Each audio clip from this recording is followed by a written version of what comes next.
네, 같이 함께 오늘 말씀을 좀 읽어보겠는데요. 다니엘서 1장 4절에서 15절 말씀입니다. 같이 함께 좀 교독하면 좋겠습니다. 4절 제가 먼저 읽도록 하겠습니다. 다니엘서 1장 4절입니다. 곧 흠이 없고 용모가 아름다우며 모든 지혜를 통찰하며 지식에 통달하며 학문에 익숙하여 왕궁에 설 만한 소년을 데려오게 하였고 그들에게 갈대아 사람의 학문과 언어를 가르치게 하였고.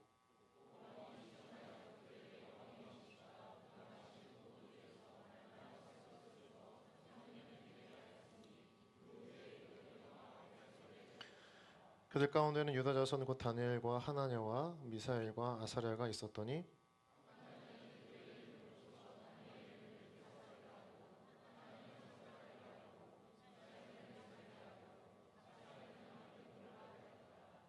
다니엘은 뜻을 정하여 왕의 음식과 그가 마시는 포도주로 자기를 더럽히지 아니하리라 하고 자기를 더럽히지 아니하도록 환관장에게 구하니.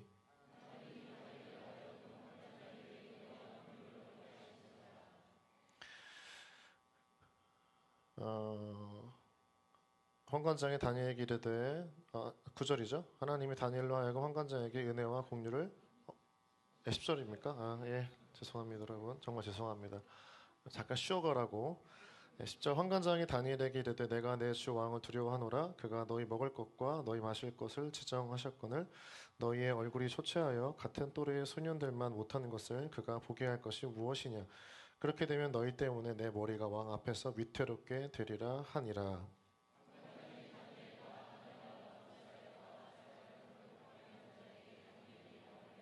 청하오니 당신의 종들을 열흘 동안 시험하여 채식을 주어 먹게 하고 물을 주어 마시게 한 후에.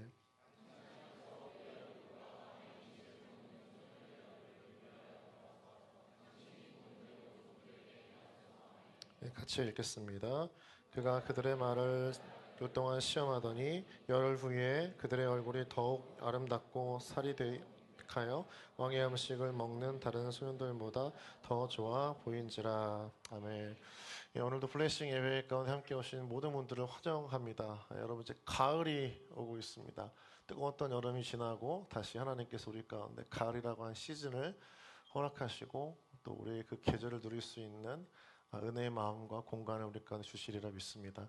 우리 좌우 앞뒤 바라보면서 이렇게 인사할까요? 가을이 오고 있습니다. 환영합니다. 축복합니다.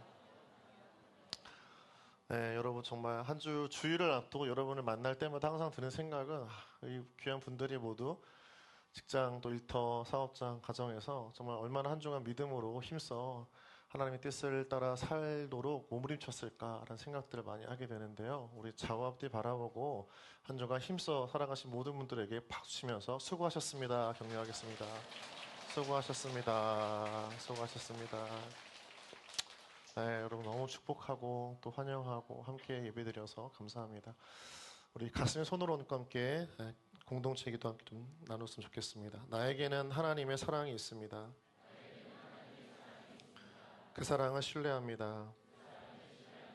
나를 사랑하신 하나님처럼 나도 나를 사랑하겠습니다. 나는 세상의 빛과 소금입니다. 세상의 어둠을 비추는 빛이 되겠습니다. 선한 영향력을 끼치는 소금처럼 살겠습니다. 나는 세상을 변화시키는 거룩한 자녀입니다. 내가 바로 그리스도인입니다.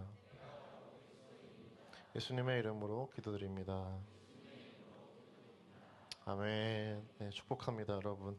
같이 오늘 두 번째 페이스 앤 워크 일터 신앙이라고 하는 주제로 말씀을 전하게 되는데 주제 말씀 본문 제목 같이 한번 읽어봤으면 좋겠습니다. 설교 제목 두 번째 시작. 일터를 변화시키는 개척자. 일터를 변화시키는 개척자. 우리가 지난주 일터에 대해서 나눌 때 일한다라고 하는 것은 단순히 우리가 노동을 하는 것이 아니라 우리가 있는 자리에서 신의 목소리를 메시지를 전달하는 메신저 역할을 한다는 것을 함께 나눴던 걸 다 기억하시죠? 네, 그래서 한 주간 어떻게 사셨는지 좀 이따가 사랑방에서 그런 정체성을 갖고 살 때 느꼈던 도전과 또 은혜, 또 어려웠던 점들을 좀 함께 나눠주셨으면 좋겠고 오늘은 두 번째로 우리가 그렇다면 그 일터 속에서 단순히 살아가고 일하는 존재가 아니라 일터를 변화시키는 개척자로서 어떻게 어떤 태도를 가져야 되는가에 함께 좀 나누고 싶습니다. 제가 아는 한 음향 엔지니어 형제가 있습니다. 저보다 한 2살 정도 많은 형인데요. 텍사스 달라스에서 만난 형제입니다. 이분은 비전을 갖고 리빙 사운드라고 하는 음향 회사를 운영했습니다. 시간이 흘러서 아주 그 지역에서, 특별히 미국 남부 지역에서 탑 클래스에 해당하는 기업이 되었습니다. 음향 장비를 시공하기 위해서 많은 기관이나 종교 단체들이 이 업체에 컨설팅을 의뢰해요. 그런데 어느 날 타이틀 메일 제목으로 하우스 오브 워십이라고 하는 타이틀로 단체명으로 문의가 들어왔습니다. 그래서 알아보니까 노스텍사스에 있는 이슬람교 총사원에서 문의를 한 거예요. 리빙 사운드라고 하는 그 업체가 교회를 대상으로 하는 전문 업체인 걸 알았지만, 그래서 이슬람 사원이라고 끝내 말하지 않고 있다가 결국 알려지게 되니까 우리 사원도 예배 쳐서고 대대적인 음향 업그레이드를 앞두고 리빙 사운드에게 맡기고 싶다고 요청하는 의뢰를 했던 것이죠. 자신이 운영하는 업체는 영리회사였고 특별히 서비스 업종이라서 차별에 대해서 민감한 미국 문화에 대해서 어떻게 해야 될지 고민이 되었다라고 합니다. 그래서 본인은 적어도 다른 우상 앞에 예배를 드리는 처소를 최고의 음향의 환경으로 만들고 싶지 않았고, 반대로 그렇다고 하더라도, 그렇게 거절한다고 하더라도 혹 맡겨진 일에 최선을 다하지 않을 수 없는 현실적인 갈등과 어려움에 기도와 고민에 빠졌다는 이야기를 들은 적이 있어요. 여러분, 우리의 삶의 현장, 특별히 일터에서는 다양한 일터 문화가 존재합니다. 근데 우리는 그리스도인으로서 그 일터 문화 속에서 어떻게 해야 될지 모르는 다양한 신앙적 갈등, 신앙적인 갈등 상황을 마주하게 되는 거죠. 아주 대표적으로 술은 먹어도 괜찮은가? 담배는 피워도 괜찮은가? 특별히 극단이나 연극을 하시는 분들은 극단에 소속된 배우가 무당 배역을 해도 괜찮은가? 인테리어 회사를 운영하는데 절에서 공사를 요청한다면 어떻게 해야 할 것인가? 영화나 뮤지컬 공연을 앞두고 많은 배우들과 관계자들도 시작하기에 앞서 돼지머리 앞에 고사를 지내는 일들이 여전히 2025년도에도 일어나고 있는 현재 진행형의 갈등이 되는 겁니다. 이런 일터 문화 속에서 마주하는 수많은 문제가 있어요. 그런데 성경적 기준이 불분명할 때 우리는 이 신앙적 직장의 세상적 문화에 쉽게 휩쓸리는 경우들이 많습니다. 그래서 오늘은 비기독교적인 일터 문화 속에서 겪는 다양하고 실제적인 문제에 대해서 적어도 우리가 가지고 있어야 할 중요한 신학적 원리, 성경적 원리를 좀 찾고자 합니다. 각각의 직장과 직장의 문화가 다릅니다. 그래서 모두에게 공통되는 답을 발견하는 건 쉽지가 않습니다. 중요한 건 오늘의 큰 원리를 가지고 내 삶 속에서 내가 가져야 할, 내가 세워야 할 신앙적 기준을 붙잡고 일터 속에서 동화되지 않고 변화시키는 개척자로 주님이 여러분들을 세우고 또 지혜를 주시는 은혜가 있기를 주님의 이름으로 축복합니다. 오늘 본문에 다니엘서가 보여주는 다니엘의 첫 번째 신분은 그는 포로입니다. 포로라는 게 굉장히 중요합니다. 그의 등장은 1장에서 굉장히 초라하고 비참하죠. 그는 망한 나라의 노예였습니다. 그러나 68년을 지나는 동안 바벨론에서 살며 왕이 3번 바뀌는 이 권력의 이동 가운데 총리로서 막강한 영향력을 유지했고 끼치는 아주 입지전적인 인물이 되는 것이 다니엘입니다. 그래서 우리는 다니엘을 통해서 세상 속에서 그리스도인으로서 어떻게 살아야 하는가, 단지 생존이 아니라 세상을 변화시켜가는 일터 그리스도인으로서 어떻게 살아야 하는가를 아주 중요한 단서를 발견할 수 있는 거죠. 다니엘의 직장은 어디일까요? 다니엘의 직장은 이방 문화가 가득한 바벨론 왕궁이었습니다. 그는 유대인이었습니다. 그리고 그는 하나님을 믿었습니다. 그런데 그런 그에게 바벨론 왕궁에서의 겪는 모든 상황은 낯선 문화였습니다. 그리고 또 적응하기도 어려운 현실이었습니다. 근데 문제는 그가 포로였기 때문에 그가 거부할 수 없다는 거예요. 도망칠 수도 없는 직장이었다는 겁니다. 그는 여기서 일해야 했습니다. 벗어날 수가 없는 거예요. 그의 선택의 문제가 아니었고 그가 그냥 해야 하는 문제였습니다. 어쩌면 그는 생존을 위해 버텨야 했고 적응해야 했던 것이 다니엘의 현실 속의 직장의 삶이었던 거죠. 그가 바벨론 왕궁에서 겪었던 가장 먼저 다가온 어려움은 학문과 언어의 주입이었습니다. 1장 2절부터 4절까지 말씀인데요. 같이 한번 읽어보시죠. 2절부터 읽겠습니다. 2절부터 5절까지 시작. 주께서 유다 왕 여호야김과 하나님의 전 그릇 얼마를 그의 손에 넘기심에 그가 그것을 가지고 신할 땅 자기 신들의 신전에 가져다가 그 신들의 보물 창고에 두었더라. 왕이 환관장 아스부나스에게 말하여 이스라엘 자손 중에서 왕족과 귀족 몇 사람 곧 흠이 없고 용모가 아름다우며 모든 지혜를 통찰하며 지식에 통달하며 학문에 익숙하여 왕궁에 설만한 소녀를 데려오게 하였고 그들에게 갈대아 사람의 학문과 언어를 가르치게 하였고 또 왕이 지정하여 그들에게 왕의 음식과 그가 마시는 포도주에서 날마다 쓸 것을 주어 3년을 기르게 하였으니 그 후에 그들은 왕 앞에 서게 될 것이더라. 처음 다니엘이 그 직장에서 경험한 피할 수 없는 문제는 갈대아 학문과 언어를 배우는 것이었습니다. 갈대아 사람의 학문과 언어를 배운다라고 하는 것에는 굉장히 중요한 세계관적 전쟁의 문제가 있습니다. 숨겨진 의도가 있다는 거죠. 바벨론의 신하들은 데려온 포로의 엘리트들을 변화시키기를 원했습니다. 다른 말로 하면 바벨론 사람으로 만들기를 원했습니다. 그 첫 번째 행동이 바로 학문과 언어를 가르치는 것이었습니다. 그 안에 숨겨진 첫 번째 이유는 포로국의 차세대 엘리트들을 뽑아서 훈련시킨 다음에 바벨론 제국의 핵심 인재들로 만들기 위함이었던 거예요. 그리고 두 번째로 그들을 바벨론 사상으로 무장시킨 채 다시 고국으로 돌려보낸 다음에 친바벨론 성향을 가진 정치 세력을 심기 위함이었습니다. 그러니까 철저하게 핵심은 뭐예요? 바벨론 사람을 만들기 위한 바벨론 사상으로 무장시키는 것이었습니다. 그게 다니엘과 그 세 친구가 처음 맞이하게 되어지는 가장 큰 갈등이었던 거죠. 여러분 사실 그런데 이거는 단지 바벨론만이 아니라 훗날 로마라고 하는 강대국 또 오늘날 미국도 자연스럽게 사용하는 방식입니다. 로마도 이러한 시스템을 따라했습니다. 곳곳에 있는 식민지 엘리트들을 로마로 불려들여서 그들에게 헬라와 그리스 철학과 수많은 학문들을 가르치면서 로마화 시켰다는 거죠. 장학금을 제공해 주었습니다. 막대한 경제적 이득을 보장해 주었고 그들의 성공을 담보해 주었습니다. 중요한 건 그들을 로마화 시켰다는 거예요. 여러분 미국도 마찬가지죠. 미국도 전 세계에서 풀브라이트라고 하는 장학금을 주고 많은 사람들을 데려갑니다. 유학을 시키고 공부를 시킵니다. 첨단과 과학의 학문을 가르쳐 주기도 하지만 사실은 미국화되어져 가는 그러한 변화의 목적도 있다는 거예요. 다니엘과 세 친구들만이 아니었다는 거죠. 포로로 끌려왔던 수많은 유대인 엘리트들이 어린 친구들이 10대에서부터 그런 교육을 배워야 했습니다. 그런데 문제는 이들의 학문과 언어에는 단지 그냥 학문과 언어가 아니라 바벨론의 종교관, 즉 세계관이 아주 짙게 배어 있다는 거죠. 당시 최고의 학문이 바벨론 학문이었습니다. 그러나 그 안에는 점성학, 철학, 정치학, 마법 등을 가르치면서 그 안에 바벨론식 세계관을 주입시켜서 가르쳤습니다. 이 바벨론 세계관의 바탕은 기본적으로 이방신 숭배 사상인 거예요. 하나님이 아닙니다. 바벨로니아인들은요, 별자리의 움직임을 면밀히 살피고 관찰하면서 기록하고 그것을 신의 뜻으로 해석하는 첨성학, 점성학을 발전시켰습니다. 미래를 예언하는데 별자리를 사용하고 그것을 신의 뜻으로 여기게 만들었다는 거죠.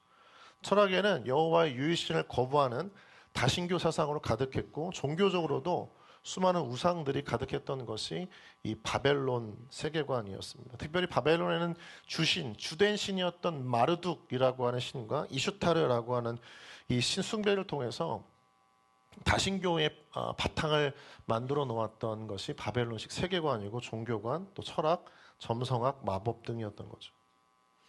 여러분 세계관은 굉장히 중요합니다. 세계관이 모두 학문과 과학과 모두 이론에 담겨져 있어요. 세계관은 무엇입니까? 세계관은 우리가 바깥 세상을 바라보는 안경과 또는 창문과 같습니다. 여러분 색 안경을 끼고 보면 검은색 선글라스를 끼고 보면 세상이 어떻게 보이죠? 아주 까맣게 보이죠. 어떤 안경의 색깔을 쓰느냐에 따라서 실제와는 완전히 다른 세상이 펼쳐집니다. 만약에 여러분 제가 안경을 벗으면 흉측하겠죠. 저는 안경을 쓰는 게 훨씬 낫습니다. 안경을 벗지 않습니다. 안경을 쓰신 모든 분들 축복합니다. 아멘, 아멘 하시면 안 돼요. 자, 그런데 안경을 벗으면 세상이 흐릿하게 보이잖아요. 어떤 안경을 쓰는가에 따라서 세상을 바라보는 관점과 색깔과 톤과 사물의 명확함이 달라지는 거예요. 그게 바로 세계관입니다. 내가 존재하는 이 현실을 어떻게 바라보는가가 세계관이고 그 세계관에 녹아져 있는 게 학문이고 언어이고 또 과학이 될 수도 있는 거죠. 사람들은 자신의 관점이 있어요. 그게 세계관입니다. 여러분 여기 앉아있는 모든 분들은 각각의 세계관이 있는 거예요. 그 세계관으로 하나님을 바라보고 있고 세상을 바라보고 있습니다. 그런데 문제는 그 세계관에 따라서 세상과 사건을 다르게 보면서 받아들이고 행동한다는 데 문제가 있는 거예요.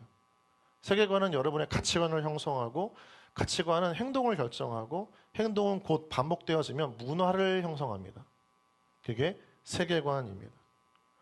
유대인이었던 다니엘과 세 친구들에게 주입되었던 바벨론식 세계관은 학문과 언어라고 하는 도구를 통해서 전달되어졌습니다. 그런데 문제는 그들의 신앙 정체성의 근간을 뒤흔드는 우상숭배, 다신교, 또 인본주의적인 신앙이 깊게 짙게 배어 있었다는 거죠.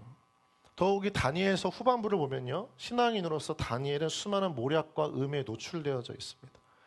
그 직장에서 이방인들에 의해서 총리라고 하는 위치에서 끌어내리게 되어졌고 왕의 권력을 탐하는 사람으로 왕권을 우습게 여기는 사람으로 음해당하기도 했습니다. 그래서 왕궁에서 쫓겨날 뿐 아니라 죽음의 위기 가운데 놓여 있었던 것도 다니엘이 처한 어려움이었습니다. 우리는 여러분 고민해야 되는 거죠. 우리는 이런 비기독교적이고 반기독교적인 문화 가운데 살고 있습니다. 오늘날의 기본적인 세상의 세계관은 하나님 중심이 아닙니다. 인간 중심적이고 과학 중심일 수도 있고 수많은 철학과 학문의 중심일 수도 있습니다. 중요한 건 어쨌든 우리가 사는 이 세상은 기본적으로 반기독교적이고 비기독교적인 문화라는 거예요. 더더욱이 시대가 지나갈수록 예전에 한국 교회와 한국 사회는 기독교화가 많이 진행되어졌습니다. 1980년대 전후를 통해서 한국 기독교 안에 막대한 사회적 영향력이 있었기 때문인 거예요. 그런데 시간이 흘러가면서 이런 기독교적인 문화가 탈기독교화 되어지고 또 지금 2020년대 중반을 지나는 오늘날 우리 한국 사회를 탈종교화 시대라고 이야기를 하고 있는 거죠. 끊임없이 하나님을 거부하는 문화 속에 우리가 처해 있다. 이것만 좀 기억하시면 좋겠습니다. 이러한 문화권에는 크게 세 가지 태도가 있어요. 세 가지 태도입니다. 첫 번째가 무엇이냐면 경리적 문화관입니다. 따라 볼까요? 시작. 경리적 문화관. 이게 뭐냐면 세상을 거룩한 영역과 세속적인 영역으로 구분하고 종교적 영역, 즉 거룩한 영역을 통해서 내가 신앙을 추구하고자 하는 거죠. 일상적인 영역은 세속적인 거예요. 세상은 세속적인 겁니다. 죄악된 것으로 보고서 오히려 선한 것으로 내가 지켜야겠다는 마음이 큰 겁니다. 세상은 악하다고 보고 세상과 분리되는 신앙관을 가지는 거죠. 악한 세상이라면 과감히 그것을 떠나서 내가 담을 쌓고 살겠다. 내가 하나님 잘 믿고 신앙을 잘 지키는 게 중요하니까 그런 신앙의 사람들과만 일하겠다. 그러니까 그런 크리스찬들이 운영하는 기업만 찾는 거죠. 그렇게 해서라도 자신 안에 있는 신앙의 순수성, 거룩함을 유지하고 싶어하는 마음이 큰 것입니다. 예를 들어서 코로나 기간 동안에 주일 예배 나가는 것으로 인해서 많은 직장인들이 신앙 안에서 핍박을 당했습니다. 위협을 당했죠. 금요일 퇴근 전에는 제가 아는 집사님은 금요일 퇴근 전에 기독교인들을 따로 불러 모아서 주일 대면 예배에 나가지 말고 집에서 온라인 예배를 드리도록 지침을 내리는 회사가 있었습니다. 또 대면 예배를 드리고 난 다음 날 월요일 날에는 월요일 출근하면 가장 먼저 불러서 교회 나가는지 나가지 않았는지를 체크하고 많은 사람들 앞에 공개했던 일들이 있었던 거죠. 그때 어떤 분들은 자신의 신앙적 양심에 따라서 이 어긋나는 일을 요구하자 사표를 던지고 나오신 분들도 있습니다. 그분들이 잘못됐다는 건 아닙니다. 하나님을 인정하지 않은 세상 권위에 굴복하지 말고 당장 회사를 그만두고 하나님이 공급하시는 만나와 메추라기를 의지해서 나와서 일할 수도 있습니다. 그러나 여러분, 하나님이 제공하시는 만나와 메추라기만 먹으면서 사는 삶은 일상적인 삶이 아닙니다. 격리된 문화관, 세상과 분리되는 신앙으로 살면 내 개인의 신앙을 지킬 수 있는데 문제는 뭐냐면 회사와 세상을 변화시킬 수 있는 힘을 잃어버린다는 거예요. 거기를 떠나면 그만이지만 그곳은 여전히 오염되어져 있고 타락하고 부패한 그냥 세상 기업으로 남아 있는다는 겁니다. 도시의 교회가 싫어 전원교회에 가서 기도원 돌아가서 신앙생활을 한다고 해서 도시가 바뀌지 않잖아요. 전원교회에서 내가 신앙생활 열심히 한다고 해서 세상이 바뀌지 않습니다. 바뀌어야 될 곳에 있어야 바뀌어지는 거죠. 무조건 신앙을 격리시킨다고 해서 내 신앙생활은 좋을 수 있지만 내가 속한 세상은 여전히 오염되고 타락되어져 있다면 우리 신앙은 다시 병들 수밖에 없는 거죠. 두 번째는 따라해볼까요? 자, 동화적 문화관. 세상과 하나 되는 신앙관입니다. 마치 예수님께서 세상의 죄인들과 함께 어울리고 먹고 마셨으니까 좋다. 나도 한번 먹고 마시자. 기독교인들이 세상과 격리되는 건 잘못된 거야 라고 생각하면서 세상과 하나 되는 신앙.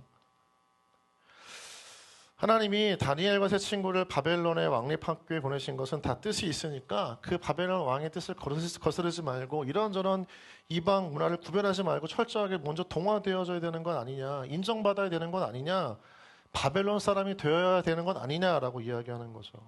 마치 이런 거예요. 전도를 위해서 친해져야 되니까 일단 술 친구 되어주는 겁니다.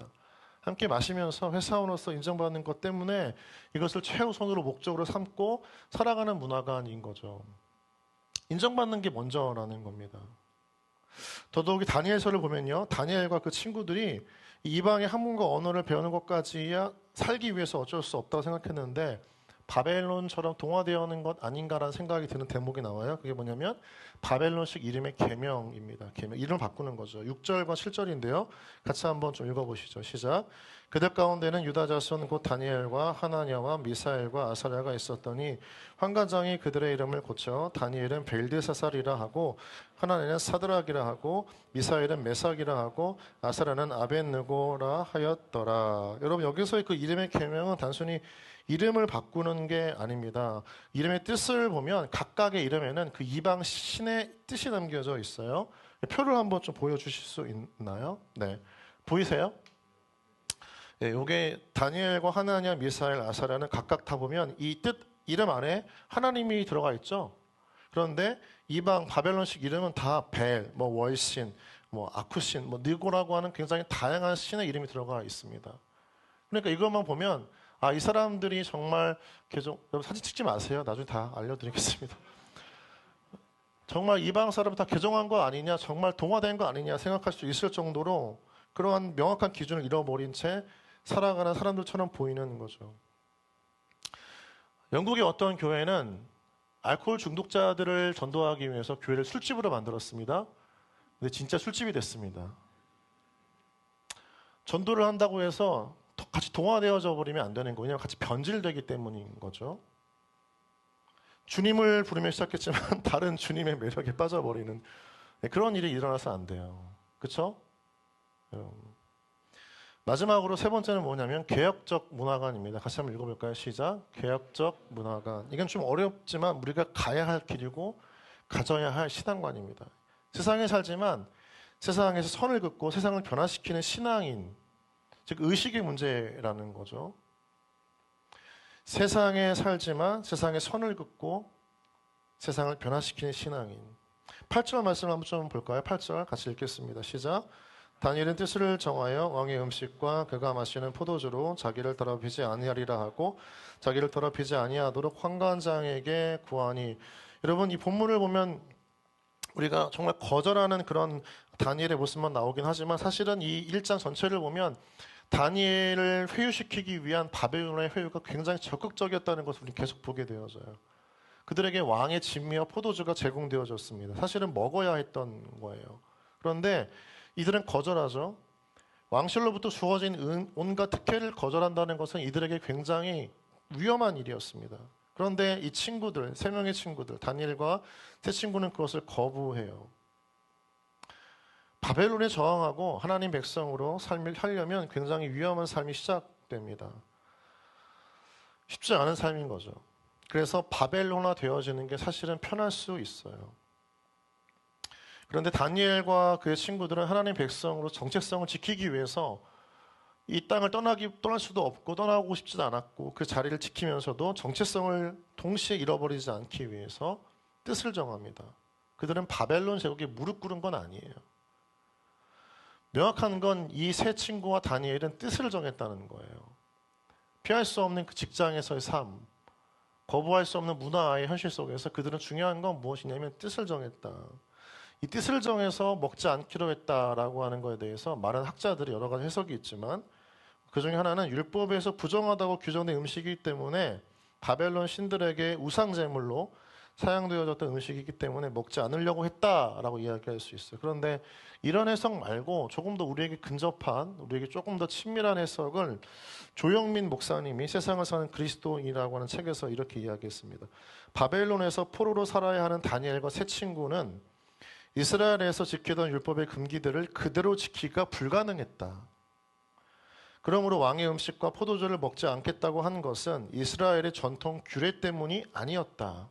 오히려 율법을 온전히 지킬 수 없는 세상 속에서 율법의 원리를 토대로 만들어낸 원칙, 스스로의 뜻을 세워 세상 속의 크리스천으로서 물러설 수 없는 신앙의 마지노선을 정한 것이다. 이 땅의 모든 타락하고 오염된 문화 속에서 우리는 일해야 합니다.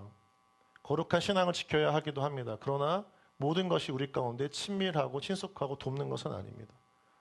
각각의 다양한 직장의 삶과 문화가 있고 상사가 있고 동료가 있고 기업의 문화가 있습니다. 그 안에서 우리의 소명은 어쨌든 변화시켜 나아가야 한다는 것인데 중요한 건 그러한 우리에게 신앙의 정체성을 잃지 않도록 하는 가장 중요한 마지노선은 꼭 있어야 한다는 거예요.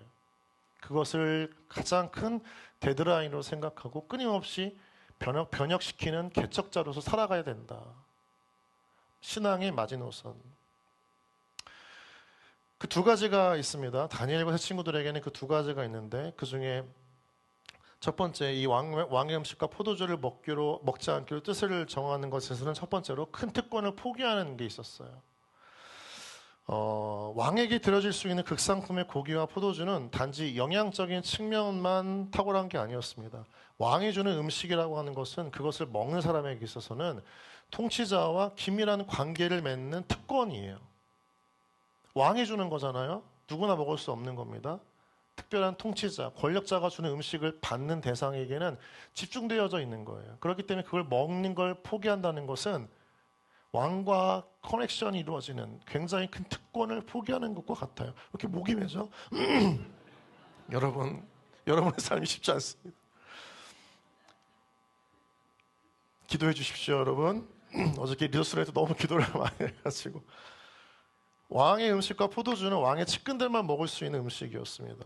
그러니까 이 음식을 먹는다는 것은 느부갓네살 왕의 사람이라고 하는 선택된 사람들이라고 하는 보이지 않는 은밀한 특권을 얻는 거예요. 그 사람에게는 자연스럽게 영향력이 생겨요. 더욱이 음식을 먹는 자리는 최고위층과 긴밀한 관계를 맺을 수 있는 형성되는 자리란 말이죠. 여러분이 직장에서 말단이라고 미안합니다. 쉽게 될 수 없는 건데 일반 사원이고 과장이라고 생각해 보세요. 그런데 그 기업의 CEO랑 밥을 먹을 수 있는 자리가 생겼다. 굉장히 특권이죠. 밥 한번 먹고 오면 뒤에 수근수근 되는 거예요. 야, 저 사람이 이제 드디어 사장이랑 밥을 먹었네. 여러분 생각해 보세요. 저희 교회에 교역자가 125명인데 제가 담임 목사님 실에 불려가서 담임 목사님과 밥을 먹고 나와요. 그럼 그 다음에 저한테 무슨 연락이 올까요? 뭘 먹었어는 중요하지 않습니다. 무슨 얘기를 했냐는 거죠. 너는 왜 그 방에 갔냐는 겁니다. 마찬가지 아니겠어요? 그렇죠? 여러분 매년 1월 스위스에 위치한 다보스라고 하는 고급 휴양지에서는 다보스 포럼이 열립니다. 세계 각지의 저명한 기업인, 경제학자, 저널리스트, 정치인, 기업가들이 모여서 세계 경제에 대해서 토론하고 연구하는 민간 회의예요. 민간 회의입니다. 그런데 단순한 회의가 아니에요. 긴밀한 전세 글로벌 비즈니스 네트워크가 형성되어지는 자리가 이 자리예요. 세계를 움직이는 각 분야의 리더들이 초청되어져서 아주 최신의 정보와 트렌드와 이슈들을 파악하고 또 포착하는 기회이기도 한 거죠. 그래서 기업인이나 정치인들은 여기에 참석하기 위해서 로비를 해요. 수많은 돈을 지불합니다. 다니엘과 세 친구가 그런 선택된 자들만을 위한 식사 자리를 포기한다는 것은 출세를 포기하는 거죠. 식사를 하면서 친분을 쌓고 정보를 나누고 끈끈한 네트워크가 형성되어지는 연줄을 포기한다는 이 고백은 이들에게 있어서 굉장히 중요한 마지노선이었던 거죠. 사람이 배경이 아니라 하나님이 내 인생의 배경이다라는 하나의 고백이었던 겁니다. 여러분 일터문화 속에서 인간 관계가 주는 소속감이 너무 중요하죠. 누구의 사람이냐, 어떤 팀이냐, 누구와 함께 일하냐는 굉장히 중요합니다. 그것이 이루어지는 장소는 회식 문화입니다. 근래에는 술 문화가 예전보다 상대방의 기호나 취미를 반영해서 배려하는 문화로 바뀌고는 있어요. 그런데 여전히 남성 중심의 업무 환경이 놓인 회사는 그렇지 않죠. 제가 예전에 있었던 목포는 남성 직업군이 굉장히 많습니다. 중공업, 현대중공업들이 있어서 선박을 제조하고 회사 만드는 곳들이 많기 때문에 대부분의 90%의 직장의 성별이 남성이에요. 그러다 보니까 자연스럽게 남성 회식 문화가 자리 잡게 되어지는 거죠. 그 속에서 피할 수가 없는 겁니다. 피해서도 안 되는 거고 피한다면 그때부터 회사에서 자연스럽게 외톨이가 되는 거죠. 불편하고 어려운 자리입니다. 술을 권하는 사회, 특별히 우리나라는 술을 권하는 걸 가지고 이제 권위와 연결시키는 문화가 있어요. 먹지 않으면 그 권위를 부정하거나 저항하는 것으로. 이러한 권위를 포기하는 것이 다니엘이었습니다. 그런데 무엇이 중요하냐면 그 포기와 함께 그에게는 하나님께서 지혜를 주셨다는 거예요. 다니엘은 구별된 삶을 결단합니다. 뜻을 정했다는 거죠. 그런데 그 다음에 환관장에게 요청할 때 자신의 생각만을 주장하지 않는 지혜를 갖게 됩니다. 그는 환관장의 입장을 배려해요. 상사의, 동료의 입장을 배려하면서 난처해지지 않도록 10일 동안 채식만 먹게 해달라고 자신을 테스트해달라고 부탁합니다. 명령하는 자리가 아니라 부탁해요. 우리 12절, 13절 말씀 같이 한번 읽어볼까요? 시작. 청하오니 당신의 종들을 열흘 동안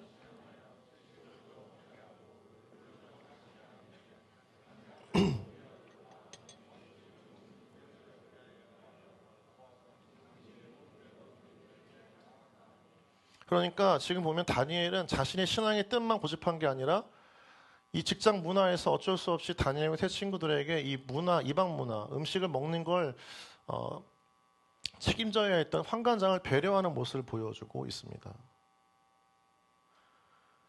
오히려 음식과 포도주를 먹여야 할 책임을 맡은 환관장의 입장을 배려하면서 그의 권위를 존중해요. 그리고 동시에 신앙인으로서 정한 뜻을 포기하지 않는 지혜로운 방법을 얻게 되는 겁니다. 언제요? 뜻을 정한 다음에. 여러분, 제가 청년부 시절 함께 신앙생활을 했던 한 살 위에 형이 있습니다.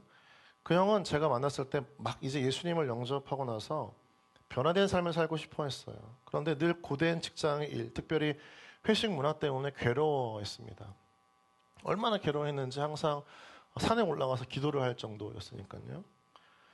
기도와 고민 끝에 하나님이 주신 그 형에게 주신 지혜는 뭐냐면 술자리를 주도하는 상급자, 그 상급자의 대리기사가 되라는 것이었습니다.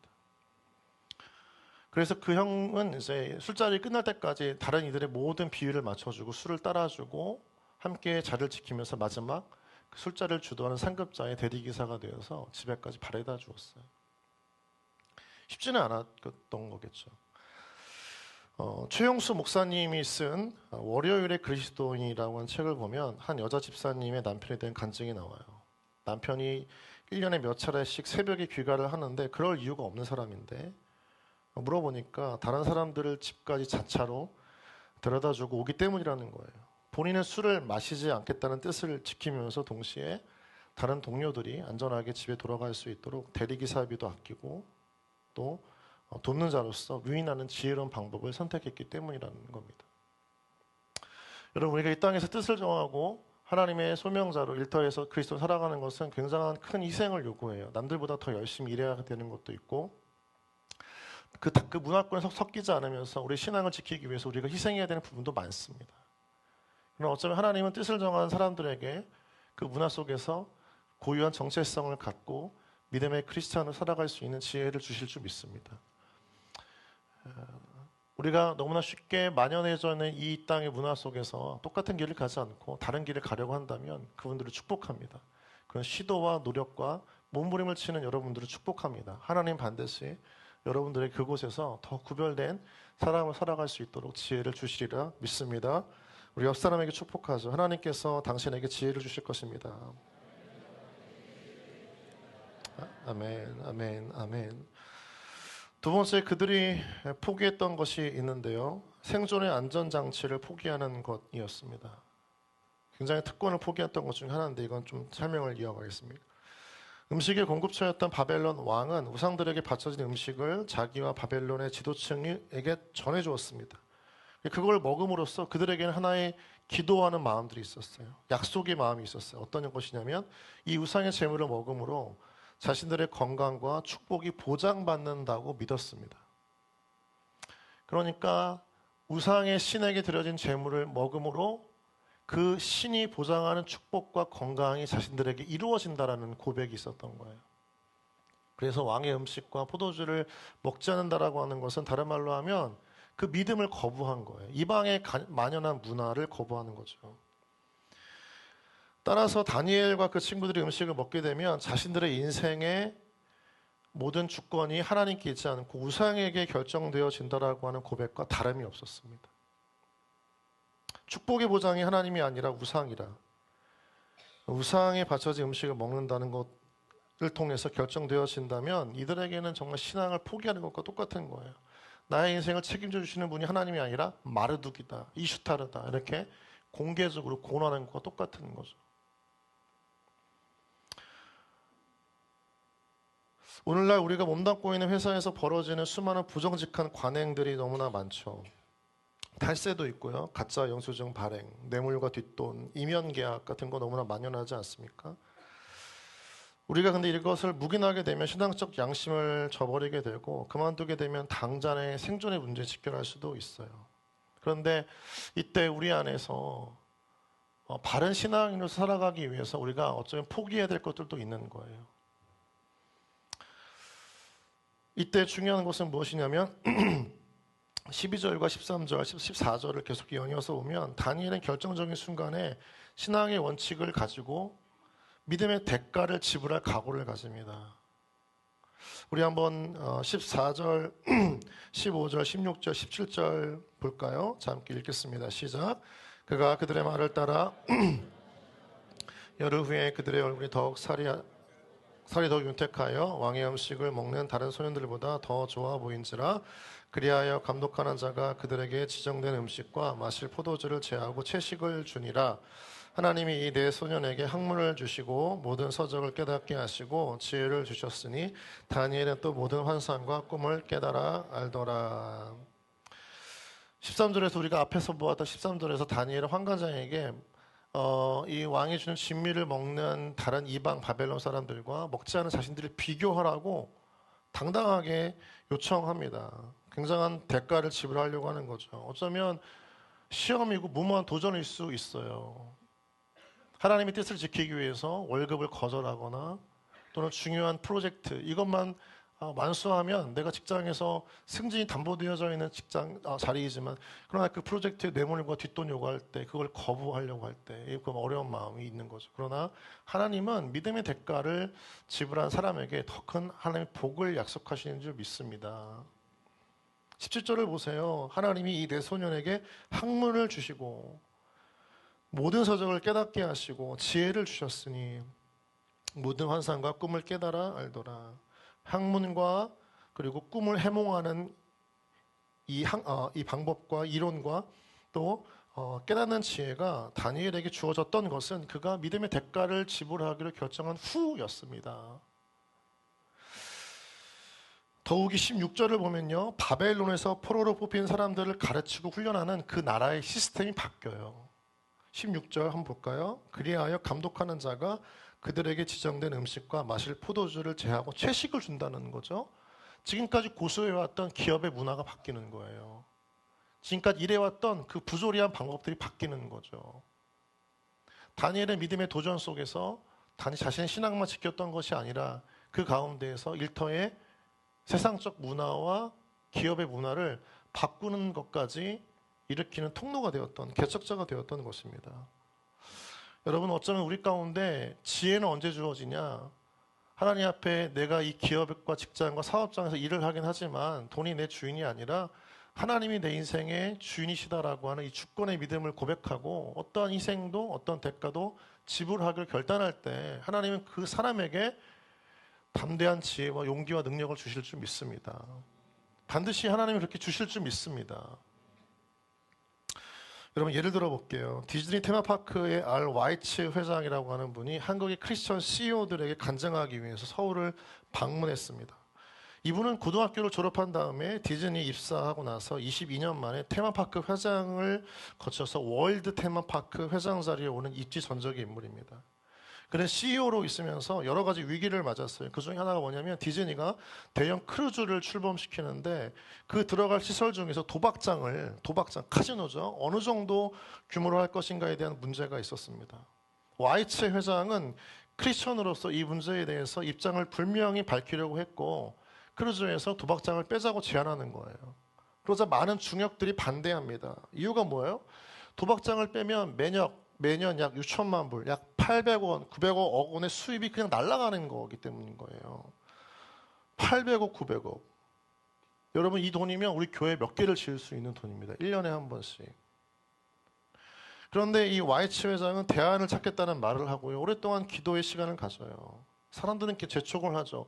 여러분 기업의 의사결정이 얼마나 빨라야 되는지 모르십니까? 경쟁이잖아요. 그런데 오랜 기도의 시간을 가지고 나서 하나님께서 그에게 아이디어를 주셨어요. 그게 뭐냐면 대형 크루즈의 도박장이 아니라 가족들을 위한 패밀리 패키지 프로그램을 넣으라는 거였습니다. 결국 그 프로그램은 대성공을 거두고 도박장을 운영해서 얻을 수 있는 수익을 훨씬 초과하는 막대한 재정 이익을 거두게 되는 것이었습니다. 여러분 하나님은 믿음의 대가를 지불하고 하나님 앞에 강구하는 사람에게 반드시 일터를 변화시키는 지혜를 주실 줄 믿습니다. 다니엘은 여러분 바벨론의 포로가 되었습니다. 그러나 그에게는 삶의 목표가 명확했어요. 왕의 음식과 마시는 포도주로 자기를 더럽히지 않겠다는 뜻을 정했습니다. 이게 마지노선이었습니다. 바벨론식으로 이름이 바뀌어지는 것은 말씀을 보면요. 그들이 선택한 게 아니에요. 실전을 보면 환관장이 그들의 이름을 고쳤어요. 어쩔 수가 없는 것이었습니다. 그렇게 불려져야 했어요. 어쩔 수 없는 타락한 직장을 세상 가운데에서 일할 수 있어요. 그런 위치도 있을 수 있습니다. 중요한 건 뜻을 정하는 거예요.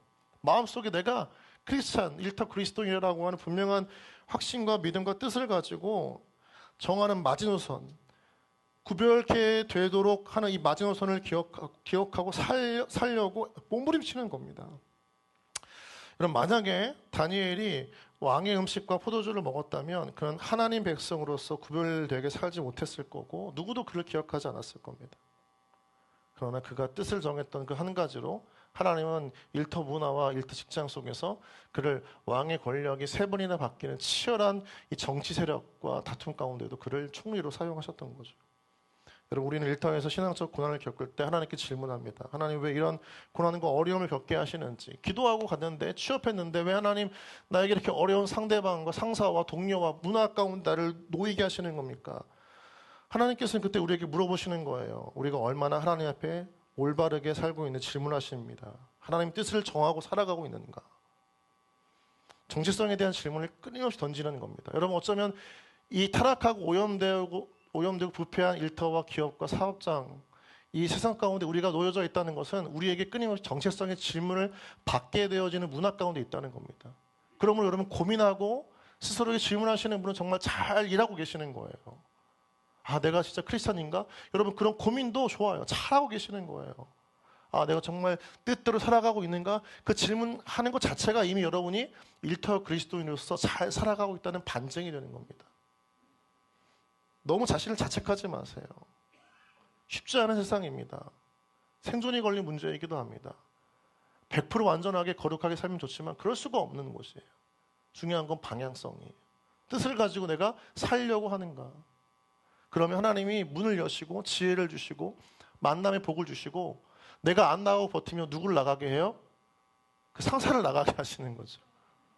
기업이 망하게 하든가. 그렇게 되면 안 되겠죠?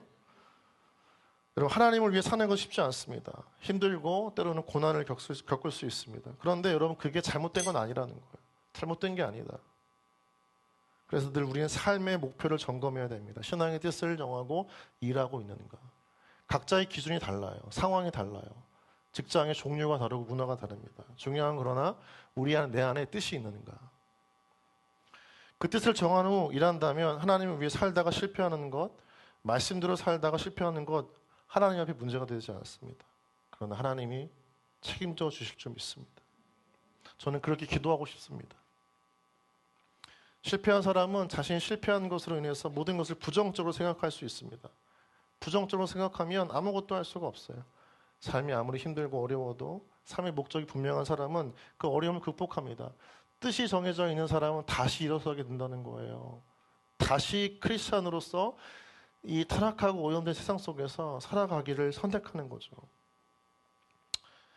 다니엘은 포로로 붙잡혀간 소년이었지만 제국이 바뀌고 왕들이 바뀌는데도 여전히 하나님 백성으로서의 정체성을 지키면서 이방의 지도자로 쓰임받습니다. 그런데 그의 삶 이면에는 그 뜻을 지키기 위해서 몸부림치는 기도가 있었던 거예요. 여러분 기도하셔야 돼요. 더 교회에 와서 기도하지 마십시오. 일터에서 기도하셔야 되는 거예요. 다니엘은 포로였지만 그는 기도의 사람이었습니다. 그가 총내에 있던 포로였던 어린 시절에 있었던 간에 그는 항상 예루살렘을 향해서 하루에 3번 기도했습니다. 문을 열고 그리고 자신의 정한 뜻, 하나님을 향하는 그 마음이 흔들리지 않도록 하나님께 간구했던 거죠. 그러한 다니엘에게 하나님 지혜를 주셨고 권력이 바뀌는 그 엄청난 틈바구니 속에서도 엄청난 선한 영향력을 끼칠 수 있던 사람으로 세우셨습니다. 탁월하게 쓰임받는 은혜가 있었습니다. 여러분 신앙의 마지노선은 우리의 생존을 위협할 수 있습니다. 그러나 그때마다 하나님께서 우리에게 지혜와 살 길을 열어달라고 기도하신 여러분 되어지기를 주님의 이름으로 축복합니다. 신앙의 마지노선을 긋고 하나님을 전적으로 의지하면서 믿음으로 도전을 하면서 일터의 문화를 변화시켜 나가기를 결심하는 여러분 모두에게 하나님께서 반드시 탁월한 지혜와 능력과 살아낼 수 있는 힘을 주시리라 믿습니다. 말씀을 맺겠습니다. 사랑하는 귀한 블레싱 여러분, 40대 50대 일터의 삶은 늘 고용의 불안에 놓여져 있습니다. 많은 분들이 이직을 걱정하고 있고 언제 직장을 내려놓아야 하나 또는 언제 내쫓기게 되어지나 하는 우리 불안감이 늘 엄습합니다. 출근을 하지만 기쁨이 되지 않습니다. 쉽지 않은 삶이기 때문인 겁니다. 그러나 여러분 하나님께서 분명히 말씀하시는 것은 불안정한 그 현실과 일터의 문화 안에서도 하나님을 향한 뜻을 지키며 살아가는 사람들을 반드시 책임지신다. 여러분 직장에 다시 쫓겨나도 믿음으로 살다가 쫓겨나도 하나님이 다시 또 다른 직장을 이어주시리라 믿습니다.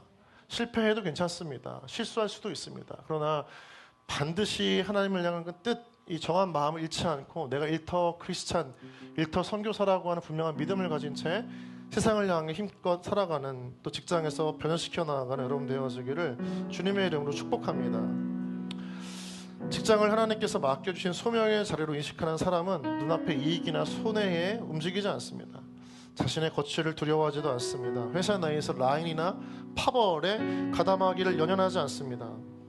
자신이 정한 신앙의 마지노선을 지키기 위해서 믿음의 도전을 하고 그 일터를 변화시켜 나가는 것을 두려워하지 않습니다. 보내신 일터를 반드시 바꿔가실 하나님을 신뢰하는 것입니다. 그러나 쉽지 않습니다. 어렵습니다. 하나님 모르실까요? 아니에요. 다 아시는 거예요. 불안한 마음으로 출근하는 회사에서 저녁에는 퇴사의 통지를 받고 나와야 할 수도 있는 상황. 열심히 뭔가 삶을 바쳤던 직장에서 어느 순간 그냥 명단에서 지워지는 그 흔적도 없는 상황들. 하나님은 우리의 불안과 염려를 아십니다. 그러나 그 속에서 진짜 흔들리는 것은 우리의 생존을 위한 것이 아니라 실상은 믿음일 수 있다는 거예요. 하나님을 향한 믿음. 여러분 안정된 삶, 보장된 이 땅의 직업과 직장은 없습니다. 하나님께서만이 우리의 삶을 지탱하시고 보장해 주시는 유일한 하나님이십니다.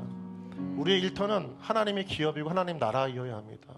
하나님은 그래서 그 하나님의 사람들을 통해서 끊임없이 주님의 일을 하시기 위해서 우리를 책임져 주실 줄 믿습니다. 우리가 하나님의 일을 한다면, 하나님의 뜻을 가지고 살아간다면 하나님은 끊임없이 일하시는 분이시기 때문에 24시간 내내 지키시는 분이시기 때문에 다시 우리가 일할 수 있도록 인도하실 줄 믿습니다. 하나님께 지혜를 구하십시오. 살 길을 열어달라고 기도하십시오.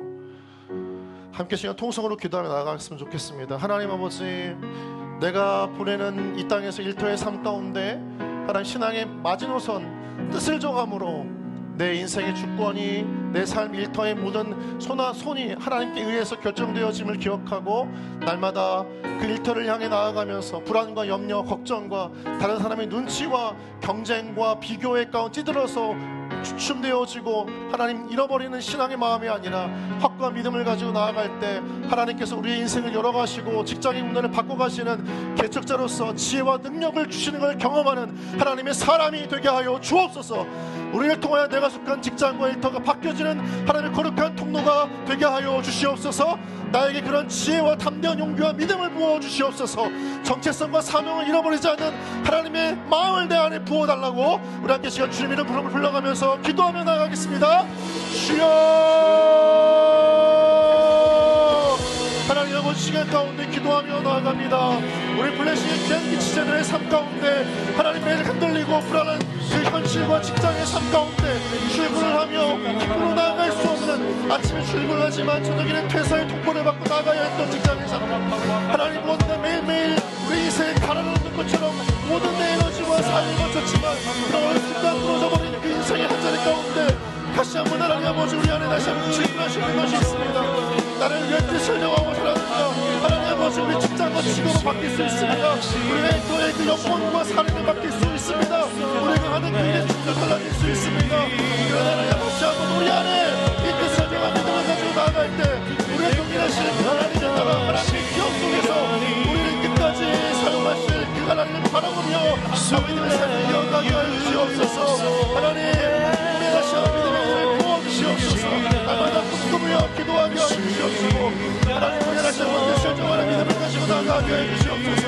하나님 인간적인 기분을 포기하게 하여 주시옵시고 내 삶의 이 기업의 이 시장과 사업을 지나가게 되지만 오늘 삶의 주권이 생기는 주권이 하나님께 달려있을 믿음으로 고백하는 이 고백을 통하여 절대 무너질 수 없는 하나님 이 고백 속에서 하나님께서 너의 삶을 우리 인생을 우리 기업과 직장과 우리를 바꾸시는 데를 도와여 주시옵소서.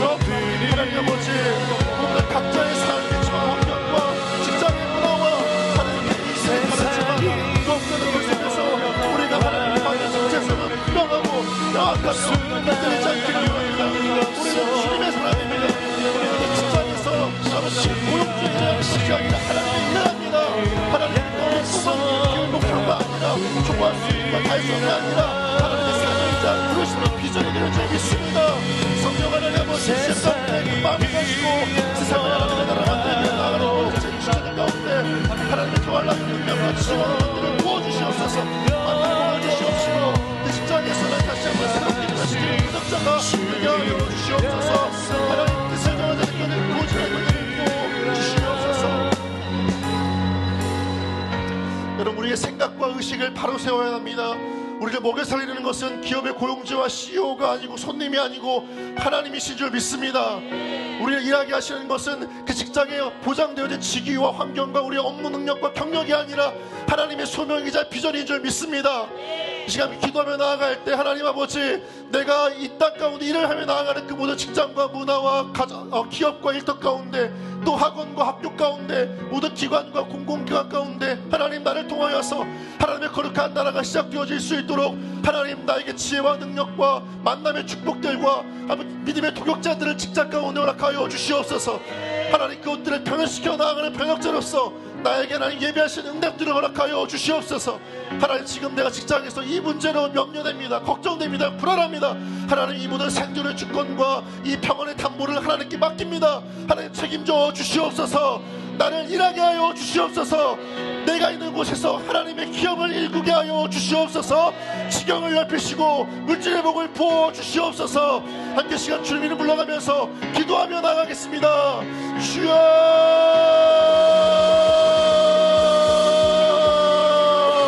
하나님 아버지 우리의 신체들의 시장에서 만남의 축복들을 더하여 주셔서 하나님들의 사명과 소명을 감당하는 하나님의 사람들을 붙여주시옵소서. 기도의 동력자들과 하나님 기도의 동력자들을 붙여주셔서 하나님의 사람들이 일어나갈 수 있도록 성령이여 하나님의 사람들을 세워주시옵소서. 하나님 그것들과 개척되는 세상을 살아가고자 할 때 하나님께서 가장 든든한 백이 되어주시옵시고 하나님께서 그 인생을 책임져주시는 주권자 되어주셔서 하나님 때문에 먹고 살림을 경험하는 은혜가 있게 하여 주시옵소서. 하나님 우리의 인생이 대대로 하나님의 뜻을 구하다가 망하더라도 하나님의 실패를 끝내지 않고 다시 이렇게 세우실 하나님의 놀라운 역사를 경험하게 하여 주시옵시고 하나님 우리의 목을 살리는 것이 기업의 CEO가 아니라 직장의 주인이 아니라 손님이 아니라 하나님의 영원한 주권 속에서 우리가 먹고 사는 것이 기억하게 하여 주시옵시고 날마다 이 믿음을 가지고 나아갈 때마다 다시 한번 하나님의 소명과 사명대로 이 땅에서 그들의 살아내게 하여 주옵소서. 하나님 아버지 초라하시고 무섭습니다. 이 뜻을 가지고 살아가는 우리가 성직이고 하나님 그 모든 것들 성직자에 있는 것입니다. 하나님 축복하여 주옵소서. 하나님의 기업을 보게 하여 주옵소서. 회사를 꿈을 갖고 나가게 하여 주옵소서. 하나님 그들이 타는 여러 가지 어려운 상황들이 있지만 누구도 그들을 정죄하지 않습니다. 그들은 하지 않습니다. 모두가 몸부림치고 있습니다. 모두가 마음을 다해 이곳에서 바른 신앙으로 살아가고자 합니다. 하나님 우리를 위한 결단도 필요하고 이들의 대가도 필요합니다. 사는 의지하는 말도 필요합니다. 하나님 우리의 지혜를 주시고 능력을 주시고 금방 일어나게 하여 주시옵소서. 하나님 우리 붙잡으시는 하나님을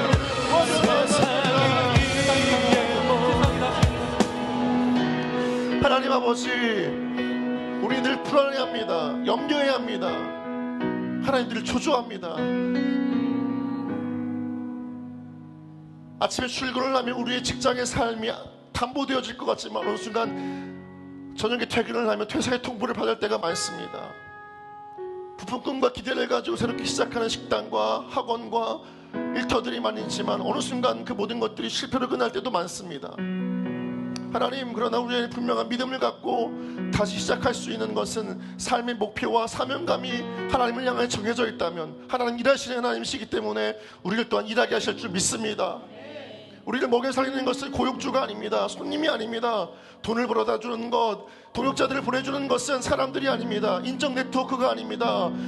하나님이신 줄 믿습니다. 이 절대 신앙과 믿음을 가지고 물러설 수 없는 신앙의 마지노선을 직장 가운데 정하고 어떤 특권과 어떤 생존의 담보도 다 피한 채 오직 하나님만을 의지하는 믿음으로 하나님의 기업과 하나님의 직장과 하나님의 일터를 만들어 나가는 우리 모든 킹덤 비즈니스 빌더들 되게 하여 주시옵소서. 이들의 세상을 바꾸는 기업을 바꾸고 회사를 바꾸며 문화를 바꿔가는 변혁자로 개척자로 사용하여 주시옵소서. 이 소명과 분명한 비전을 가지고 나아가는 모든 분들 가운데 하나님 물질의 복을 더하여 주시옵소서. 동역자들을 붙여 주시옵소서. 비즈니스의 동역자를 만나게 하여 주시옵소서. 그 비전을 감당하고자 하는 그 믿음의 동역자들 또한 함께 만나게 하여 주시옵소서. 하나님 아버지 모든 분들을 축복하시는 하나님의 은혜 손길 이어지게 하여 주시옵소서. 하나님 여전히 주님은 일하고 계시고 꿈꾸고 기대하고 계십니다. 하나님 이 땅을 바꿔와야 할 사명이 부르심이 우리 가운데 있습니다. 하나님 우리는 청지기입니다.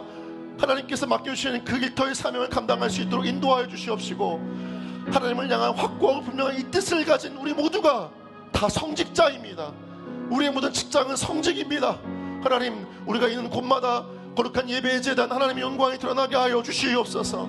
부패하고 타락하고 뇌물과 뒷돈이 만연한 이 기업과 세상 가운데 하다못해 하나님 이 국가와 기관 가운데에도 만연한 부정부패와 비리 속에서 하나님을 향하여 힘겹게 믿음을 지켜나가는 모든 이들을 기억하시고 그들의 믿음을 잃지 않도록 뜻을 굽히지 않도록 성령이여 지혜와 능력으로 함께하여 주시옵소서.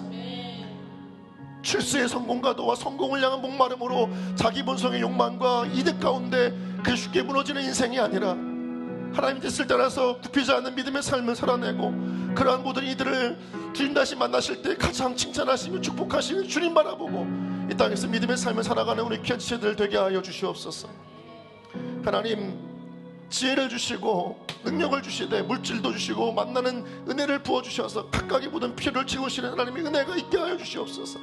믿음의 삶을 살면서 직장 가운데 수많은 기도로 하나님 앞에 몸부림치고 엎드린 자들이 있습니다. 그저 교회에 와서 목록을 울지 않고 바뀌어야 할 그 직장의 책상 위에 앉아서 또는 공장에서 또는 업무의 현장에서 일을 하면서 기도하는 마음으로 하나님의 나라를 일구어 나가기를 위해 소망하는 우리 모든 직장을 향한 중보기도자 되게 하여 주시옵소서. 이들을 통해 다시 세상을 파송합니다. 하나님 은혜를 부어주시옵소서. 책임지시는 하나님의 은혜가 있게 하여 주시옵소서. 하나님 주님을 바라보며 믿음을 살아내고자 할 때 하나님 그 인생을 여시는 주님 반드시 만날 수 있도록 주님 역사하여 주시옵소서. 예수님의 이름으로 기도드립니다. 네. 감사합니다. 우리 모든 자와 앞뒤분들에게 믿음의 산 일터의 선교사로 힘내시라고 큰 박수 격려하겠습니다. 네, 우리 같이 준비한 예물 드리면서 우리 봉헌 찬양 드리겠습니다.